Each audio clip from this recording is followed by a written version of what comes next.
Le, chap- Quand tu lis Daniel, le chapitre 1, alors, dans vos versions, je ne sais pas qu'est-ce que c'est écrit, mais dans Daniel, chapitre 1, au verset 2, ça dit, je veux dire 1 et 2. La troisième année du règne de Joachim, roi de Juda, Nebuchadnezzar, roi de Babylone, marcha contre Jérusalem et l'assiégea. Le Seigneur livra entre ses mains Jéhoiakim, roi de Juda, et une partie des objets de la maison de Dieu. Il les amena dans le pays de Shinéar. Est-ce que vous avez tous Shinéar? Ça, c'est au Chef Shinhar. ou Shinéar. Ben, littéralement, c'est Babel. C'est Babel. Et quand on pense à Babel, dans la régulation progressive, qu'est-ce qu'on a dit? C'est que Babel, c'est la ville où est-ce qu'il y a une tour qui a été construite, où est-ce qu'on a Nimrod, qui était un roi et qui voulait établir un royaume indépendamment de Dieu. Et puis c'était à partir de Babel qu'est venu tous les fausses religions qui se sont éparpillées dans le monde. Alors vraiment, tu as le royaume des hommes influencé par le diable versus le royaume de Dieu, où est-ce que Dieu règne sur la terre, sur l'univers, mais qui va désigner un individu pour régner sur la terre. Donc, c'est vraiment la confrontation entre le Seigneur, qui veut dire Adonai, dans le livre de Daniel, ça vient souvent, le Seigneur Adonai, versus les royaumes de ce monde. Et qu'on soit conscient ou non, on est dans une guerre. Hein. On est dans une guerre spirituelle où est-ce que tous ceux qui mettent leur confiance en Jésus, ben, que tu le veuilles ou non, tu es en guerre par rapport au système de ce monde qui est dirigé, influencé par le diable. Alors, le livre de Daniel est spécial parce que du chapitre 2 au chapitre 7, c'est écrit en araméen. Normalement, l'Ancien Testament, c'est en hébreu. Mais ici, cette section-là, en araméen, c'est le langage qui représente le reste du monde. Alors, du chapitre 2 à 7, il y a vraiment une emphase sur qu'est-ce que Dieu a à dire aux païens. Aux païens, c'est les gens qui sont non-juifs. Et vous allez voir, il y a vraiment, Daniel écrit de façon intentionnelle pour montrer qu'il y a un thème qui revient par rapport au royaume de ce monde. Alors, chapitre 2, c'est prophétie concernant les nations païennes. Chapitre 3, la persécution et la délivrance miraculeuse. Chapitre 4, la révélation de Dieu au roi païen. Ça, c'est à Nebuchadnezzar. Chapitre 5, c'est la révélation de Dieu au roi païen. Ça, c'est à son petit-fils, Belshazzar. Chapitre 5. La persécution et la délivrance miraculeuse. Chapitre 6. Et le chapitre 7, prophétie concernant les nations païennes. Alors, vous voyez, 2 et 7 reviennent. Et qu'est-ce que Dieu a à dire des nations de ce monde? Bien, Nebuchadnezzar, lui, il voit les différents royaumes, qui sont Babylone, Perse, Grec et Rome, puis il voit ça comme beau.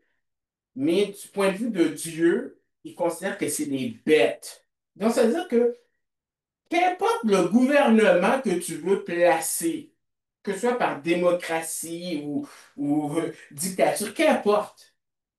Les gens tombent toujours dans le piège que s'il y a un nouveau gouvernement qui vient, ça va être un gouvernement qui va donner, si vous voulez, la paix, le paradis sur terre. Et ce que Dieu est en train de dire, c'est que toutes les formes de gouvernement, il y en a qui sont pires que d'autres, là, mais ultimement, tu ne peux pas mettre ta confiance dans un gouvernement. Tu ne peux pas. Parce que, ultimement, c'est des... Dieu les voit comme des bêtes. Et un jour, il va y avoir le véritable royaume qui va donner la paix, vraiment, la justice. Ben, c'est le royaume des cieux, c'est-à-dire d'origine céleste qui vient sur la terre et qui va tout détruire d'un seul coup. Alors, quand tu vois la suite des royaumes, le dernier, c'est Rome. Mais c'est toujours en relation avec la nation juive. Rome a jamais été vaincue directement, a été détruite de l'intérieur, puis d'autres nations sont venues. Mais ce que la Bible dit, c'est que l'essence même de Rome, un jour, va être détruite quand Jésus va revenir. Présentement, on vit là, là. C'est cette période-là. Donc, comment vivre dans un monde qui est hostile à Dieu? Et c'est ça que le livre de Daniel nous présente. Parce que comment Daniel est placé, c'est considéré comme un livre de sagesse. C'est-à-dire, comment tu vis ta vie comme croyant dans un monde qui veut rien savoir de Dieu? On se voit que c'est pertinent et plus que jamais, parce qu'on vit maintenant dans une société qui est de plus en plus, qui rejette les fondements judéo-chrétiens. Donc, c'est important de le savoir. Alors, le thème, bien sûr, c'est le royaume messianique, le royaume que Dieu a promis à David que Jésus viendrait. Mais en attendant, qu'est-ce qu'on voit? C'est l'anticipation de ce royaume-là. Alors, l'autre partie de Daniel, du chapitre 7 jusqu'au chapitre 12, c'est écrit en hébreu. L'hébreu, c'est la langue des Juifs. Donc, ça veut dire que cette section-là, elle concerne en premier les Juifs. C'est important de savoir ça parce que les gens vont lire le chapitre qu'on va lire aujourd'hui. Les gens vont essayer de dire, ben ça s'applique à l'Église, ça s'applique à nous. Non, ça s'applique d'abord, premièrement, aux Hébreux. Il y a des applications pour nous, mais dont il y a la petite corne qui fait la guerre aux saints, c'est-à-dire les Juifs croyants. Ensuite, il y a l'histoire des Perses qui s'est passé dans le passé, un individu qui a persécuté les Juifs. L'intercession de Daniel, une nouvelle révélation, le jeûne de Daniel, une nouvelle révélation, l'histoire des Perses jusqu'à Antiochus, Épiphane, et l'Antichrist, le dernier roi des païens qui fait la guerre aux saints. Donc, tout ça, ça concerne les Juifs. C'est important que ça va nous aider dans notre interprétation, que les premiers concernés, c'est les Juifs, puisque le livre, cette section-là, ça concerne l'avenir des Juifs. Alors, ce qu'on voit en particulier, c'est l'intercession et la nouvelle révélation que Daniel va recevoir, parce que ça concerne, entre autres, le Messie qui va venir. Alors, le chapitre 9, si vous n'êtes pas familier, c'est un passage qui est difficile. C'est difficile. C'est difficile parce que les gens ont différentes interprétations de ce texte-là. Il y en a qui vont dire, ben, on ne sait pas, que ça s'arrête là. Mais Dieu, c'est un Dieu qui communique. Donc, c'est pas parce que c'est difficile qu'il faut lâcher la serviette, lancer la serviette et dire on laisse faire. C'est plutôt, il faut avoir une approche par rapport aux textes difficiles. Parce qu'il y a des textes qui sont plus difficiles que d'autres dans la Bible, c'est vrai. Et il faut avoir une bonne attitude. C'est-à-dire qu'il faut être honnête et dire, écoute, oui, c'est difficile. Il faut être patient. Parce que des fois, il faut avoir les outils, il faut être patient, il faut demander à Dieu aussi l'humilité de dire j'ai besoin aussi que tu m'aides, mais il y a des outils, puis il faut avoir une bonne attitude. Il faut éviter les mauvais exemples par rapport à des textes difficiles. Par exemple, dans 2 Pierre 3, versets 15 à 16, c'est Pierre qui va dire concernant, il va parler de l'apôtre Paul, puis il va dire ceci. Il va dire dans 2 Pierre 3, versets 15 à 16, il dit, considérez que la patience de notre Seigneur Jésus et votre salut, comme notre bien-aimé frère Paul vous l'avait écrit selon la sagesse qui lui a été donnée. C'est qu'il fait dans toutes les lettres où il parle de ces sujets, où se trouvent des passages difficiles, pas impossibles à comprendre, juste passages qui sont difficiles à comprendre, dont les personnes ignorantes et mal affermies tordent le sens comme elles le font du reste des Écritures pour leur propre perdition. Donc, il faut avoir une bonne attitude et il ne faut pas être ignorant. Il faut avoir la bonne attitude par rapport à ces textes-là. Un autre exemple que la Bible nous donne de personnes qui traitent mal les textes qui sont difficiles, qui n'ont pas une bonne attitude, c'est Paul qui dit dans 1 Timothée 1, verset 3 à 7, il dit comme je t'ai et exhorté, comme j'ai été exhorté à mon départ pour la Macédoine, demeure à Éphèse afin de recommander à certaines personnes de ne pas enseigner d'autres doctrines, de ne pas s'attacher à des fables, à des généalogies sans fin qui favorisent des discussions plutôt que l'œuvre de Dieu dans la foi. Le but de cette recommandation, c'est l'amour qui vient d'un cœur pur et d'une bonne conscience et d'une foi sans hypocrisie. Quelques-uns, s'en étant détournés, se sont égarés dans de vains discours. Ils veulent être des docteurs, c'est-à-dire ils veulent enseigner la Bible. Donc, ils veulent être des docteurs de la loi. Ils ne comprennent ni ce qu'ils disent, ni ce qu'ils affirment. Et un autre exemple, c'est 19b jusqu'à 20. Il dit, euh, cette conscience, quelques-uns l'ont abandonnée et ont ainsi fait naufrage en ce qui concerne la foi. De ce nombre sont Hyménée et Alexandre, que j'ai livrés à Satan afin qu'il apprenne à ne pas blasphémer. Alors, probablement, c'était des personnes qui étaient dans une position pour enseigner. Maintenant, ce qu'il nous faut, qu'on ait l'exemple de Timothée. Timothée, Paul dit, la recommandation que je t'adresse, Timothée, mon enfant, selon les prophéties faites à ton sujet, c'est que d'après elle, tu combattes le bon combat en gardant la foi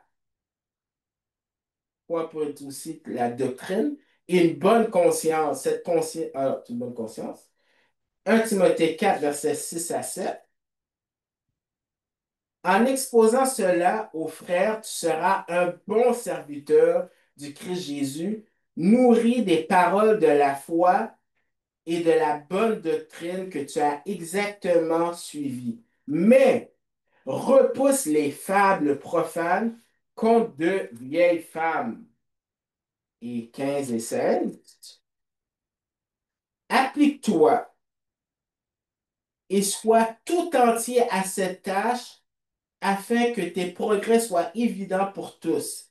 Veille sur ton âme et veille sur ton enseignement avec persévérance, car en agissant ici, tu te sauveras toi-même. C'est-à-dire pas que tu gagnes ton salut, mais tu grandis, tu vas éviter le danger qui vient avec enseigner des fausses doctrines, et toi-même et de ceux qui t'écoutent. Donc, oui, il y a des passages qui sont difficiles dans la Bible, mais il faut avoir une bonne attitude. Puis il faut vraiment regarder le texte vraiment avec du sérieux. Donc, ce qu'on va voir dans les prochaines semaines, aujourd'hui, on va juste voir la première partie. C'est le prélude à la prière. Daniel va prier.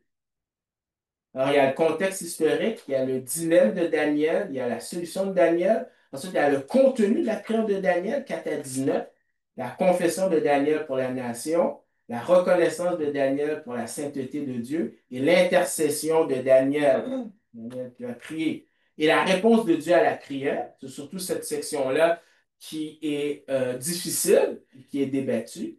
Alors, c'est l'intermédiaire, c'est Gabriel qui va donner la réponse à Daniel sur les 70 semaines. Alors ça, c'est une patate chaude, les 70 semaines. Et les 70 semaines t'expliquent Apocalypse 6 à 19. Alors, Apocalypse 6 à 19, c'est juste d'autres informations basées sur ce qui a été dit avant. Parce que la Bible, c'est comme un casse-tête. Tu te construis. Souvent, les gens ne comprennent pas Apocalypse parce qu'ils ne comprennent pas Daniel.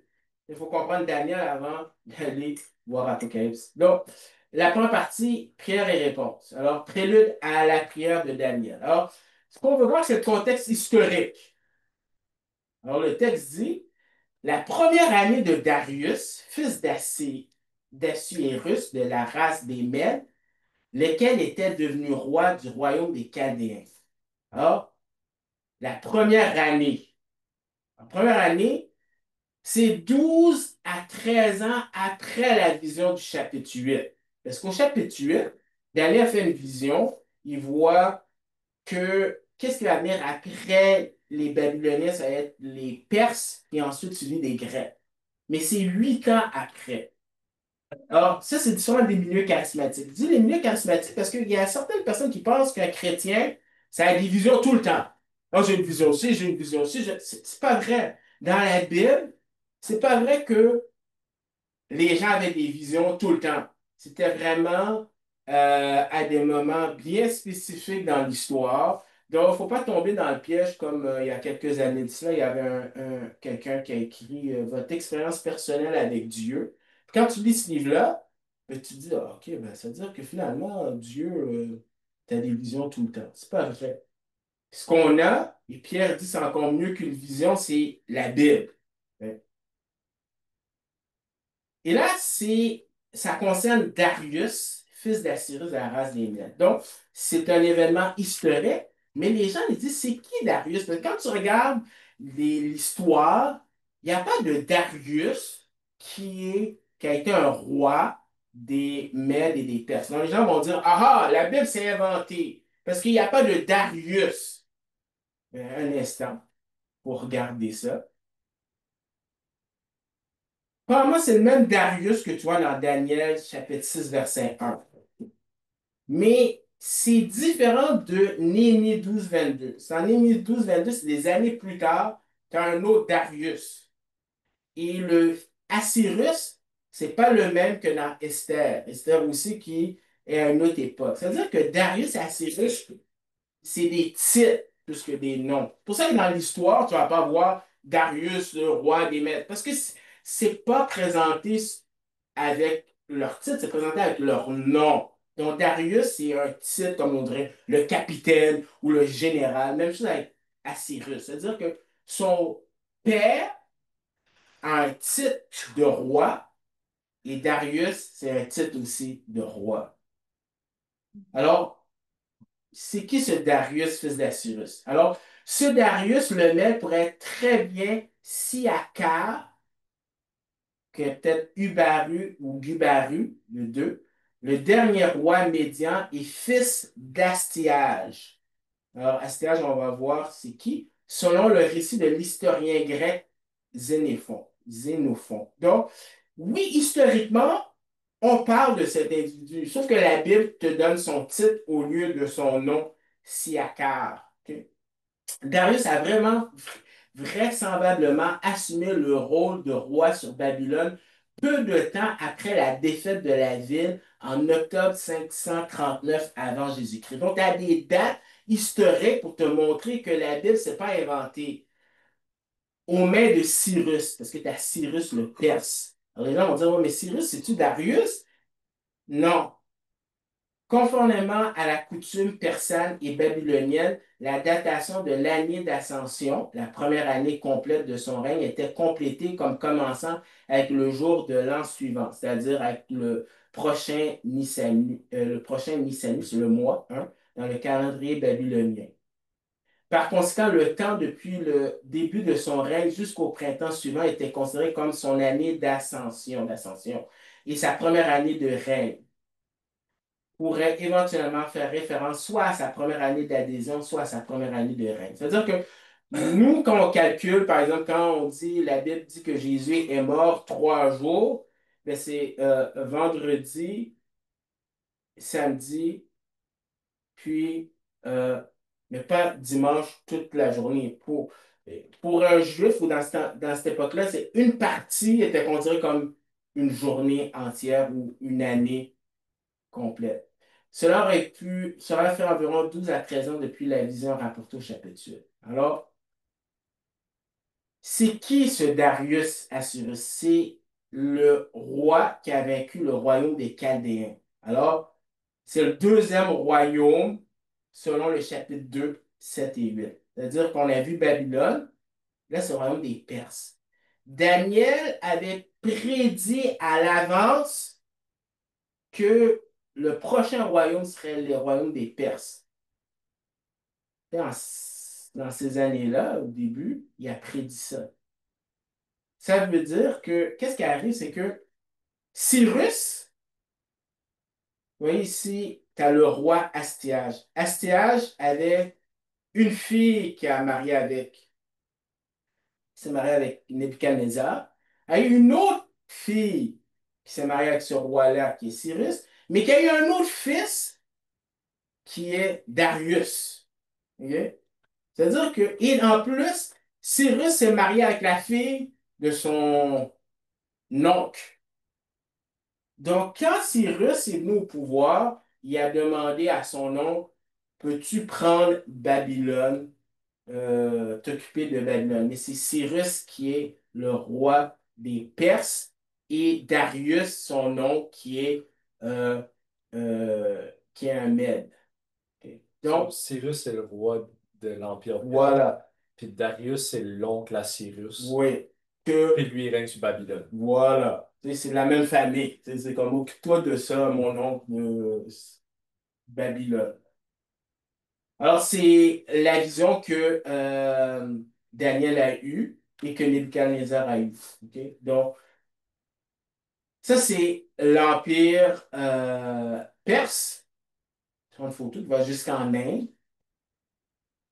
Et ça veut dire que si ce que Daniel a dit s'est passé pour le royaume des Perses, donc on peut sous-entendre que ce qui va se passer, même si Daniel ne l'a jamais vu, Grec et Rome, ça va se passer. Parce que si Dieu prédit quelque chose et que ça s'accomplit, donc les prophéties à long terme vont s'accomplir aussi. C'est logique, hein.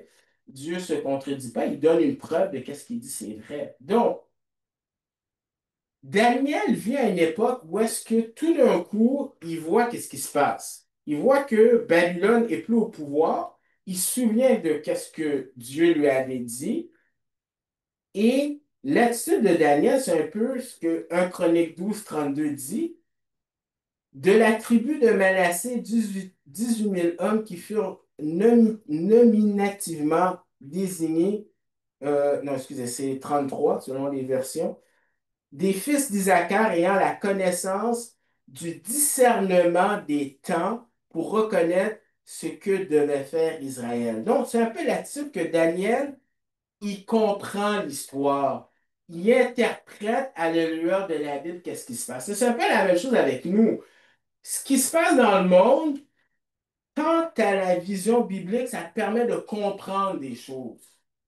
Et quelqu'un qui ne comprend pas la Bible ne va pas comprendre pourquoi le monde dans lequel on vit, c'est un monde qui est casard, qui est fou. Mais quand tu as une perception de la Bible, ah, tu comprends les événements, tu comprends pourquoi ça se passe. Et c'est ce que Daniel fait. Mais Daniel a un dilemme. Son dilemme, c'est que, le texte nous dit, la première année de son règne, moi, Daniel, il est emphatique, parce qu'il y a beaucoup de gens qui vont dire, Daniel, c'est impossible que qu'est-ce qu'il dit, c'est vrai, parce qu'il prédit l'avenir. Or, c'est impossible de prédire l'avenir. Oui, c'est impossible si tu ne crois pas que Dieu existe. Et si tu crois que Dieu est hors temps, ben, ce n'est pas un problème. Alors, il insiste pour dire, moi, Daniel, je me suis aperçu. Daniel a à peu près 80 ans. Il y a peut-être un fonctionnaire qui est peut-être à la retraite. Mais en étudiant puis en priant, il remarque quelque chose. Dans les livres, normalement, c'est des rouleaux. Parce qu'au chapitre 1, quand il est venu comme un adolescent, il n'y avait rien. Le but, c'était de faire un lavage de cerveau. Oublie ton nom, oublie la parole, oublie. Mais Daniel, c'était quelqu'un qui avait mémorisé la Bible dans son cœur. Mais probablement, maintenant qu'il a monté dans les échelons, en tout cas, c'est pas un problème, il a accès aussi à la Bible ou à certaines parties de la Bible. Ok? Donc, il médite là-dessus, même s'il a 80 ans. Et qu'est-ce qu'il remarque? C'est que le nombre d'années indiquées par l'Éternel au prophète Jérémie. Alors ça, c'est intéressant parce que Jérémie, c'est un contemporain de Daniel, mais à l'époque, Jérémie disait aux gens, Jérusalem va se faire déporter, Babylone va venir, détruire, et tout le monde disait, ben non, Jérémie, c'est pas vrai qu'est-ce que tu dis. T'es un menteur.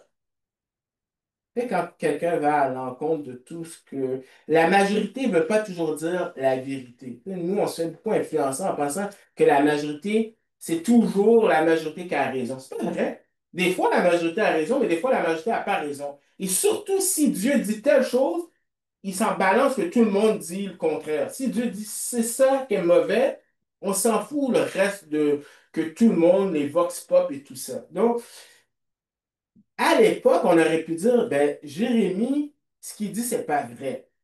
Mais qu'est-ce qui prouve que Jérémie a dit est vrai? C'est que Dieu dit d'un prophète, l'Éternel, ton Dieu, te suscitera du milieu de toi, d'entre tes frères, un prophète comme moi, vous l'écouterez. C'est là tout ce que tu as demandé à l'Éternel, ton Dieu, à Horeb le jour du rassemblement, quand tu disais que je ne continue pas à entendre la voix de l'Éternel, ton Dieu, et que je ne vois pas ce grand feu afin de ne pas mourir. L'Éternel me dit ce qu'ils ont dit est bien. Je leur susciterai du milieu de toi, de leurs frères, un prophète comme toi. Il parle de Jésus. Sauf que, il va donner un pattern de qu'est-ce qu'un prophète fait. Je ne mettrai mes paroles dans sa bouche, il me dira tout ce que je lui commanderai. Et si quelqu'un n'écoute pas mes paroles et qu'il dira à mon nom, c'est moi qui lui redirai, qui lui demanderai compte. Mais les gens pourraient dire, ben ouais, moi je suis un prophète, je parle de la part de Dieu. Tu sais, il y a des gens qui disent, oh, Dieu m'a dit. Dieu n'est pas fou. Il donne un test pour voir les gens qui parlent vraiment de lui. Mais le prophète qui aura l'audace de dire à mon nom une parole que je n'aurais pas commandé de dire ou qui parlera au nom d'autres dieux, ce prophète-là sera mis à mort. Peut-être diras-tu dans ton cœur, comment reconnaîtrons la parole de l'Éternel que l'Éternel n'aura pas dit? Quand le prophète parlera au nom de l'Éternel et que sa parole ne se réalisera pas et n'arrivera pas, ce sera une parole que l'Éternel n'aura pas dite. C'est par audace que le prophète leur a dit, tu n'en auras pas peur. Donc, une façon, il y en a une autre, mais une façon de connaître un vrai prophète, c'est si tu dis quelque chose, pas quelque chose d'évident, quelque chose vraiment que tu dirais c'est impossible et que ça arrive, et ça arrive. Donc, c'est ce qui est arrivé avec Jérémie. Il a prédit qu'ils iraient en déportation et c'est arrivé.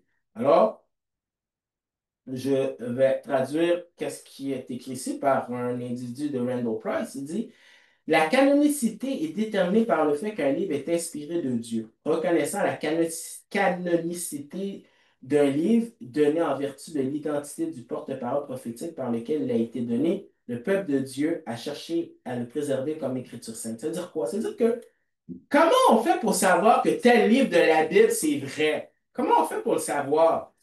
Ben, une des façons, c'est quand les gens reconnaissent que, hey, cette personne-là a dit quelque chose et c'est arrivé, c'est vraiment quelqu'un qui parlait de la part de Dieu. C'est-à-dire que ce livre-là, ben, on peut le considérer comme un livre qui est inspiré. C'est vrai que la Bible est différente des autres livres, que le Coran ou que n'importe quel autre livre, parce que ces livres-là ont été euh, dirigé par Dieu. C'est des hommes qui ont écrit, mais Dieu a supervisé ça. Et les gens, qu'est-ce qu'ils ont fait? Ils ont reconnu. Alors, de même que les gens vont reconnaître que Jérémie, c'est un vrai livre de la Bible, les gens vont reconnaître que le livre de Daniel aussi, c'est un vrai livre pour les mêmes raisons. Il y a des choses qui ont été dites et c'est réalisé. C'est-à-dire que les auteurs sont inspirés par Dieu et chaque étape du processus, ben, la Bible est sans erreur. Non, les copies ont peut-être des erreurs, mais les originaux sont sans erreur. Donc, dans l'Ancien Testament, ben, les Juifs ont reconnu Jérémie comme un prophète. Mais dans le temps, non. Mais l'histoire a démontré, les gens ont reconnu très vite que oui, c'est vrai, Jérémie l'avait dit. Alors, c'est pour ça que dans l'Ancien Testament, ben, t'as ça. Maintenant, t'as pas, par exemple, si par exemple dans une Bible catholique, tu as Le Maccabée. les Maccabées, t'as Tob, t'as plein d'autres, OK? Ben, pourquoi ils ne sont pas reconnus? Ils n'étaient pas reconnus par les Juifs. Les Juifs de l'époque ne reconnaissaient pas ces livres-là. Les Juifs de l'époque reconnaissaient que ces livres-là étaient inspirés, entre autres parce qu'ils disaient des choses puis que ça s'est réalisé à leur époque ou quelques années après pour valider. Donc, c'est important. C'est vrai que dans une Bible catholique, il y a des livres que euh, ils ne sont pas inspirés. Le livre des Maccabées a une valeur historique, mais même l'auteur du livre des Maccabées va dire, c'est pas inspiré ce que je dis. Ok? Donc, mais Jérémie et Daniel sont inspirés. Donc, Jérémie et Daniel sont des livres qui sont reconnus, même à l'époque de Jésus. Si Jésus, ces livres-là n'auraient pas été reconnus, ben Jésus leur aurait dit. En passant, Jésus a jamais cité des livres qui ne sont pas de l'Ancien Testament. Je pense qu'il a cité tous les livres, sauf, je pense, un. Alors, la première année, alors, qu'est-ce qui se passe? Qu'est-ce que Jérémie a dit? Ben, que euh, il sera en déportation pour 70 ans, pour la durée de la dévastation de Jérusalem était de 70 ans. Donc, si on regarde Jérémie, donc Daniel, qu'est-ce qu'il a fait? C'est qu'il a calculé, hey, ça fait à peu près 70 ans que je suis dans le pays. Ça me rappelle qu'est-ce que Jérémie a dit. Donc, il prend sa Bible ou son rouleau, il lit Jérémie 25. On pourrait regarder Jérémie 25 ici parce que je vais commenter là-dessus, c'est important de voir. Jérémie 25, versets 8 à 12, il dit, c'est Jérémie qui dit cela, c'est pourquoi ainsi parle l'Éternel des armées. Parce que vous n'avez pas écouté mes paroles, me voici, j'enverrai chercher toutes les populations du nord, oracle de l'Éternel, et Nebuchadnezzar, roi de Babylone. Bon, c'est clair, là, il le dit. Mon serviteur, c'est-à-dire que Dieu va l'utiliser, même si Nebuchadnezzar ne le réalise pas. Je le ferai venir contre ces pays et contre ses habitants, contre toutes ces nations. No wonder que les gens voulaient tuer Jérémie, hein, c'est un casse party. Alentour afin de les vouer à l'interdit et d'en faire un objet de stupéfaction ou, on pourrait dire, de désolation et de raillerie, des ruines éternelles. Je ferai disparaître parmi eux les chants d'allégresse, les chants de joie, les chants du fiancé et les chants de la fiancée, le bruit de la meule et la lumière de la lampe. Tout ce pays deviendra une ruine, une désolation, une troisième fois qu'il le dit, et toutes ces nations seront asservies à qui? Au roi de Babylone pendant 70 ans. Mais lorsque les 70 ans seront accomplis, j'interviendrai contre le roi de Babylone, contre ces nations, oracle de l'Éternel, à cause de leur faute, et contre le pays des Chaldéens, dont je ferai une désolation pour toujours. Donc, euh, Jérémie, de son vivant, voit que c'est vrai. Il lit Jérémie 29, 1. Quelque temps après que parce qu'il y a eu trois déportations, mais la deuxième déportation, Jérémie écrit une lettre aux gens, dont Daniel le reçoit. Voici, Jérémie 29, 1, voici les termes de la lettre que le prophète Jérémie envoya de Jérusalem au reste des anciens qui avaient été déportés, aux sacrificateurs, aux prophètes et tout le peuple que Nebuchadnezzar avait déporté de Jérusalem à Babylone. Et au verset 10, mais voici ce que dit l'Éternel.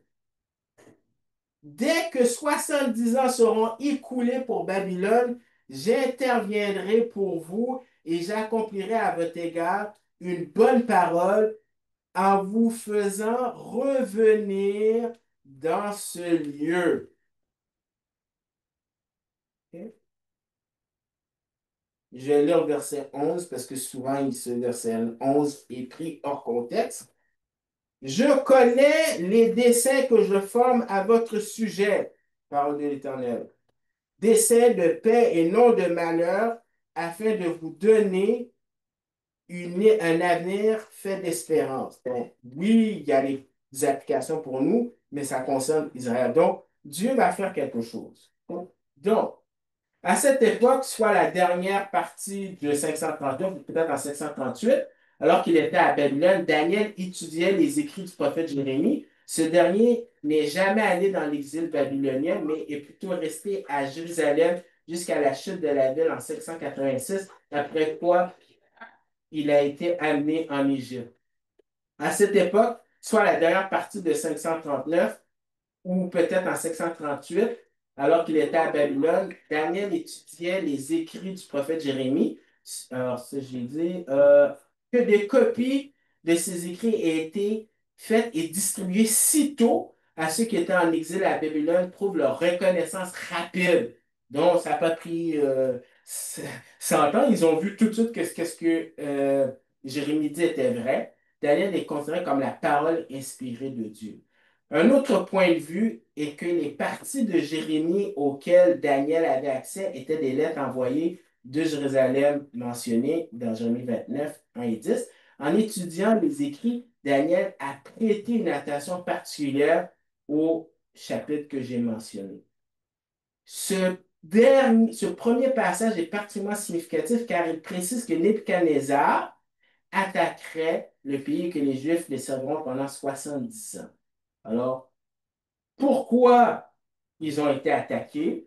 Ben, on a vu dans la révélation progressive, dans le contrat que Dieu fait avec la nation, si tu m'obéis, tu vas rester dans le pays. Si tu me désobéis, je vais te kicker du pays.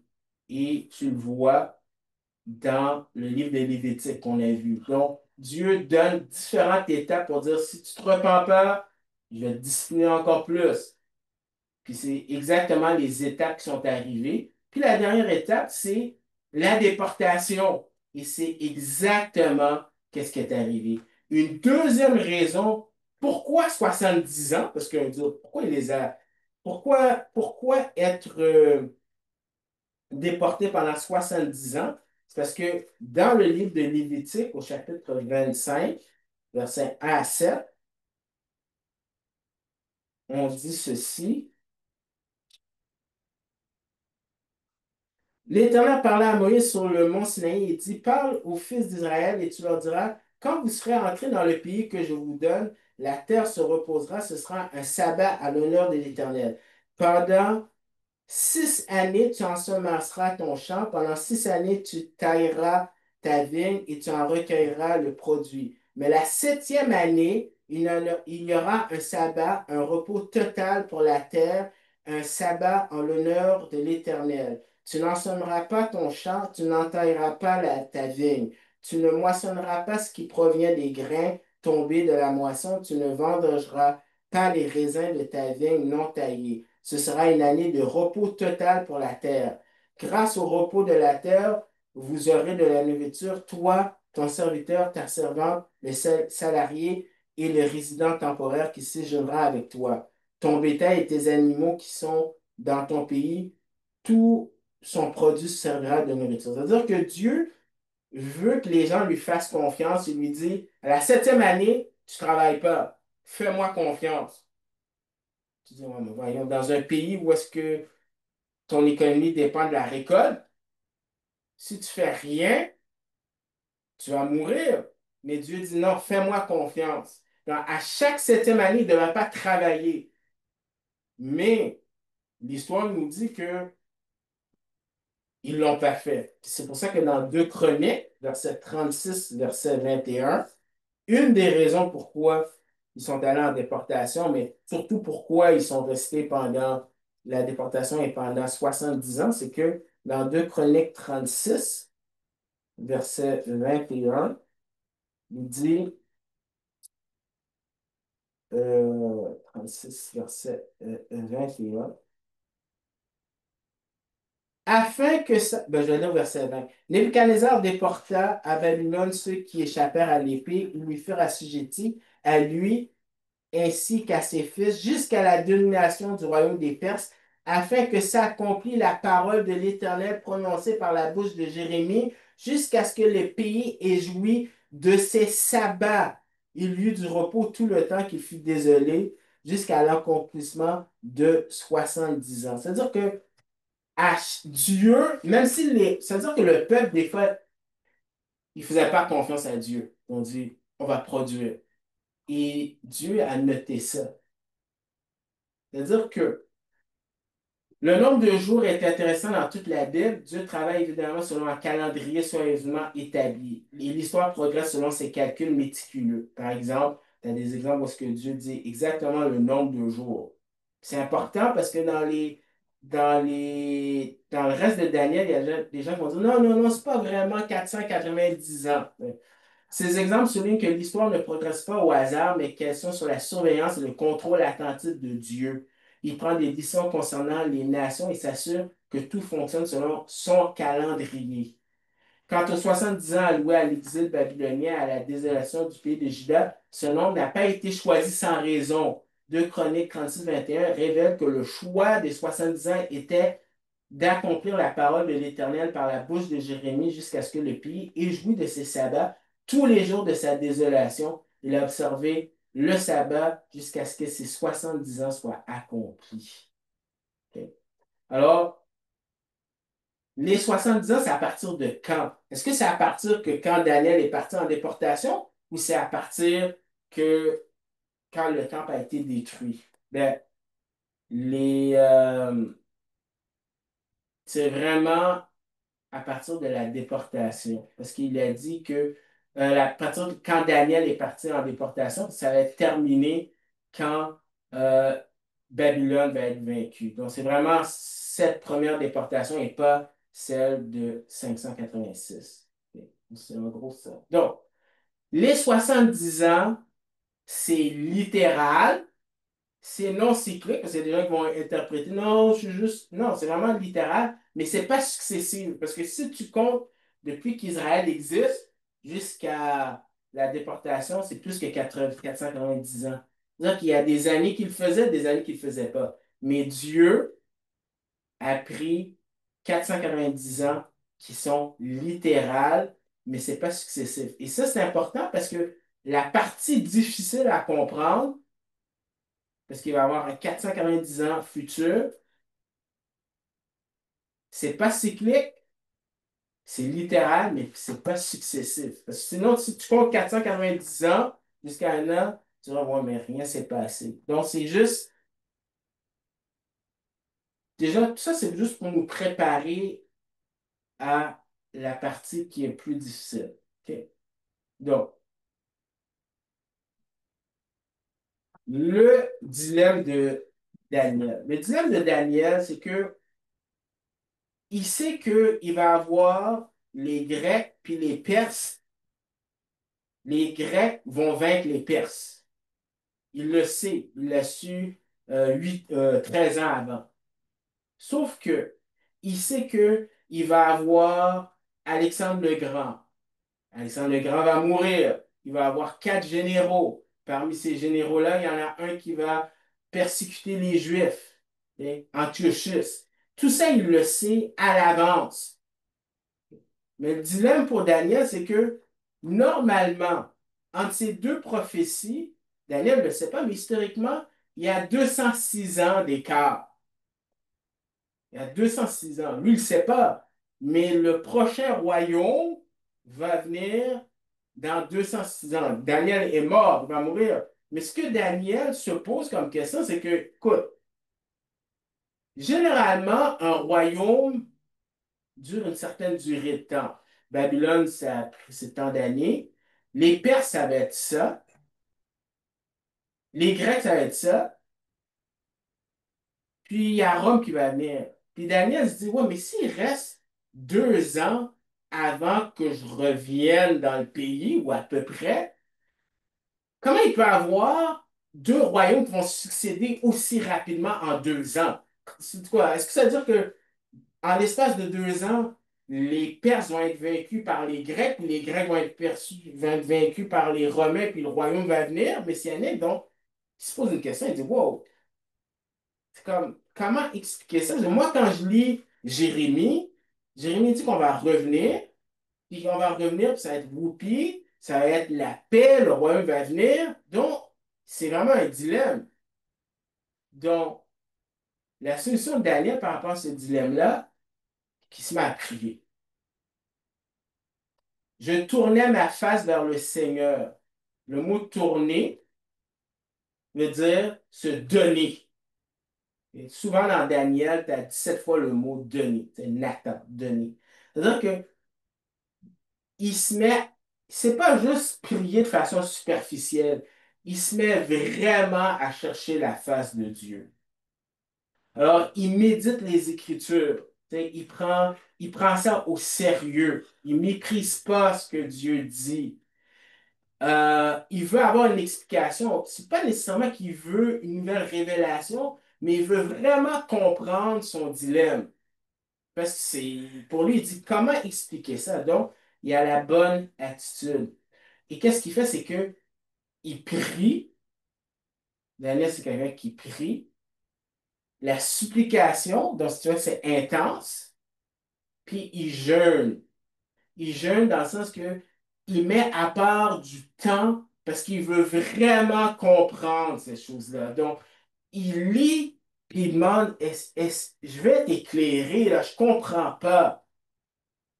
Et c'est là que plus tard, l'ange va lui donner une explication. Donc, la conclusion de ça, là, par rapport à ça, c'est que tournez-vous vers Dieu quand vous avez des questions. Il y a des questions dans la vie qu'on n'a pas de réponse. Mais qu'est-ce qu'on peut faire? Est-ce qu'on peut se tourner vers la personne qui peut-être va nous donner des réponses ou pas, mais c'est au moins de se tourner vers Dieu. Se tourner vers Dieu quand on a des problèmes aussi. Souvent, les gens sont orgueilleux, ils disent non, je vais régler mes problèmes. Non, tourne-toi vers Dieu pour te donner de la sagesse, t'aider. Pourquoi? Parce que la Bible, elle est là pour nous aider, pour nous équiper à faire face à des situations dans la vie pour être un bon modèle. Continuer à méditer la parole de Dieu quotidiennement. Daniel, c'est un adolescent qui connaissait la parole de Dieu, puis il a rendu à 80 ans. Il continue à lire. Il n'y a personne qui peut dire, oh, je l'ai lu ma Bible, je suis correct. Non. L'attitude de Daniel, qu'importe le stade dans ta vie, ben, tu devrais toujours être un étudiant de la Bible. Qu'importe votre âge. Il y a des personnes qui disent, ah, OK, je l'ai lu une fois, puis ça s'arrête là. Non, quotidiennement, de la lire. Mais aussi avec une bonne attitude aussi. Comme j'ai dit, d'être humble. S'il y a des textes qui sont plus difficiles, ben, d'avoir une bonne attitude, de ne pas lâcher pour autant. Puis il y a des gens qui vont lâcher, ben, parce qu'il y a des textes dans la Bible, c'est facile à lire, mais il y en a d'autres qui disent, oh, bon, commencer à lire les généalogies de chroniques, là, bon, je pense que je vais laisser faire. Non, tu sais, tu continues dans la bonne attitude. Et bien sûr, il faut être sage, parce que c'est un livre de sagesse, pour discerner les temps. Il faut comprendre qu'est-ce qui se passe dans notre monde. Ben, la Bible te donne une perspective divine, comment interpréter. Pour vivre comme croyant dans un monde post-chrétien, parce que on n'est plus dans un... Notre société maintenant, les gens, ils savent pas c'est quoi, qu'est-ce que la Bible dit. Tous les fondements judéo-chrétiens maintenant sont, sont laissés. Donc, le livre de Daniel nous dit comment je dois vivre, moi, comme chrétien, dans un monde où est-ce que les gens connaissent rien de Dieu. Et finalement, ce que Jacques dit, c'est Jacques te donne une promesse que quand tu vis différentes épreuves, ben, demande à Dieu la sagesse pour appliquer les principes bibliques pour pouvoir vivre des moments difficiles. Et Dieu te donne une promesse qui va te donner de la sagesse. Donc, c'est vraiment euh, le prélude à la prière de Daniel. Puis ensuite, la prochaine fois, on verra la prière de Daniel en soi. Donc, je vais prier. Puis, je ne sais pas si tu avais un chant ou pas. Peut-être un chant. Seigneur, merci pour ta parole. Permet vraiment qu'on ait la même attitude de Daniel. C'est sûr, il y a des choses qui sont plus difficiles que d'autres dans la Bible, mais donne-nous d'avoir des outils, d'être patients, puis surtout qu'on puisse discerner euh, notre époque, d'avoir vraiment de la sagesse pour être un bon témoignage dans ce monde. Amen.